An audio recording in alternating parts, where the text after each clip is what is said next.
চিপাঝাৰ সংগীত নাটক একাডেমীৰ অধীনত আৰম্ভ হৈছে চতুৰ্দশ অংকীয়া ভাওনা সমাৰোহ। সত্ৰীয়া কেন্দ্ৰ গুৱাহাটীৰ সহযোগত চাৰিদিনীয়াকৈ আয়োজিত হোৱা অংকীয়া ভাওনা সমাৰোহত মহাপুৰুষ শ্ৰীমন্ত শংকৰদেৱ গুৰুজনাৰ সৃষ্টি আটাইকেইখন অংকীয়া নাট প্ৰদৰ্শন কৰা হ'ব। যোৰহাট, বৰপেটা, গুৱাহাটী, মাজুলী, লখিমপুৰ, মঙলদৈ আৰু শিৱসাগৰ ভাওনা শিল্পীৰ দলে পৰিৱেশন কৰিব অংকীয়া ভাওনা। সন্ধিয়া সমাৰোহৰ বন্তি প্ৰজ্বলন কৰে উত্তৰ কমলাবাৰী সত্ৰৰ সত্ৰাধিকাৰ জনাৰ্দন দেৱগোস্বামী আৰু শ্ৰী শ্ৰী নৰুৱা সত্ৰ বটদ্ৰৱাৰ সত্ৰাধিকাৰ দেৱানন্দ দেৱগোস্বামী। অনুষ্ঠানত সংগীত নাটক একাডেমীৰ একাংশ বিষয়ববীয়াও উপস্থিত থাকে। ইতিমধ্যে দ্বিতীয় বৈকুণ্ঠপুৰীলৈ পৰিণত হৈছে চিপাঝাৰ উচ্চতৰ মাধ্যমিক আৰু বহুমুখী বিদ্যালয় খেলপথাৰৰ ভাওনাথলী। News desk report, Arunoday Assam.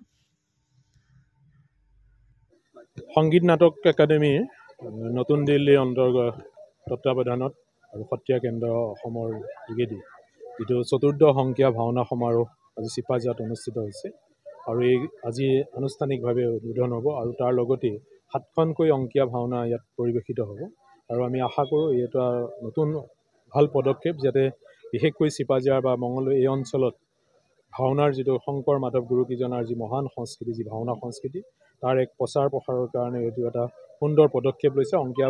বিশেষকৈ আমি সংগীত নাটক একাডেমীক এই সুযোগতে আমি ধন্যবাদ জনাইছোঁ। গুৰুজনৰ যি গোটেইকেইখন নাটকেই ইয়াত শংকৰদেৱৰ মাধৱদেৱৰ গোটেইকেইখন 7খন নাটক ইয়াত পৰিৱেশিত। চিপাঝাৰৰ কাৰণে আজি এটা গৌৰৱময় দিন। আজিৰ এই দিনটোৰ পৰা 4 দিন ধৰি ভাৰত চৰকাৰৰ সংগীত নাটক একাডেমীৰ এই বিভাগটোৱে আমাৰ গুৰু দুজনাৰ যি সৃষ্টি অংকীয়া ভাওনা, এই অংকীয়া ভাওনা সমাৰোহ আজিৰ পৰা 4 দিন ধৰি এই চিপাঝাৰ উচ্চতৰ মাধ্যমিক বহুমুখী বিদ্যালয় খেলপথাৰত অনুষ্ঠিত হ'ব। আচলতে এইটো অকল চিপাঝাৰ বুলি নহয়, দৰংবাসীৰ কাৰণে এক গৌৰৱৰ কাৰণ আৰু সৌভাগ্যৰ দিন বুলি মই এটা অনুভৱ কৰোঁ যে গুৰু দুজনাৰ অংকীয়া নাট আচলতে আমি চাবলৈ পোৱাটো এক সৌভাগ্যৰ কথা। গতিকে আমি এই গুৰু দুজনাৰ যি দৰ্শন, এই দৰ্শনৰ মাজত আমি আজি এক বৈকুণ্ঠ নগৰী ৰূপে পৰিণত হোৱা চিপাঝাৰ উচ্চতৰ মাধ্যমিক আৰু বহুমুখী বিদ্যালয় খেলপথাৰত যথেষ্ট সমাগম হৈছে আৰু খন্তেক পিছতেই গোৱালপাৰা জিলাৰ এটি সংস্কৃতিক অনুষ্ঠানে শ্ৰী ৰাম বিজয় ভাওনা প্ৰদৰ্শন কৰিব। আজি এখনেই নাটক প্ৰদৰ্শন কৰিব, অহাকালি 2খন হ'ব।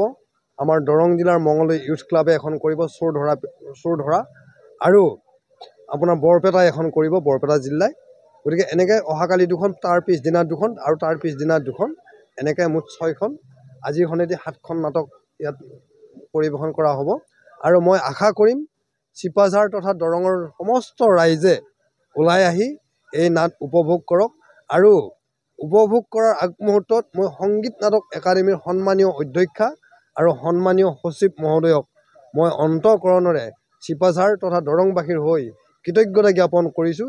ইমান ধুনীয়া এটা অনুষ্ঠান আপোনালোকে দেখিছে, ইয়াৰ মানে যি কাৰিকৰীক দিশ, এই কাৰিকৰীক দিশটো সঁচাই প্ৰশংসনীয় আৰু চাবলগীয়া।